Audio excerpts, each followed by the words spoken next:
So talking about the portal specifically, what access does it give clients that they don't already have access to, in terms of data and features and the components? So I think there's a number of different answers to that, and one of the key benefits from having a portal like that is around the nature of the interaction that our client handlers and our delivery teams will be having directly with staff, with clients.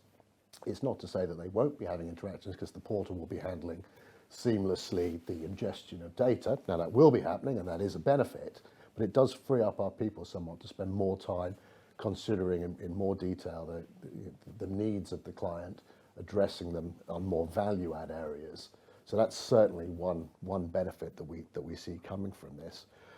Part of the vision here is that the entire range of our service offering will be made available to customers via the portal.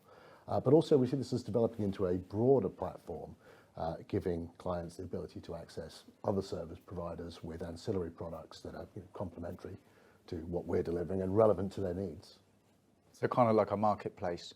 Kind of like a marketplace, yeah. Very, very similar to an Amazon type concept. But without socks. But without socks.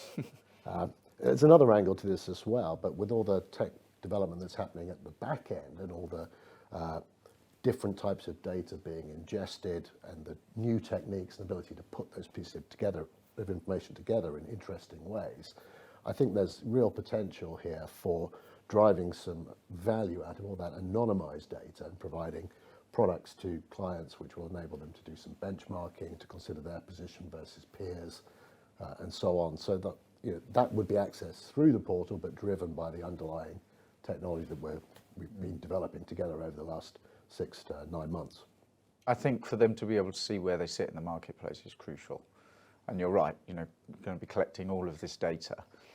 So anonymizing it and giving it back is definitely a good route to go down. Absolutely, there's most definitely value there. Many of the discussions we have face-to-face with clients are around, what are my peers doing? Where do I sit within the grouping? What quartile am I in? Obviously, it's very important from the perspective of performance, but generally, people want to understand, how are my colleagues in other firms dealing with the same sorts of issues that I'm facing, be they investor demands, be they performance, be they compliance, be they how I operate my business day to day. So having that information available and accessible on an anonymized basis, I think is really quite valuable.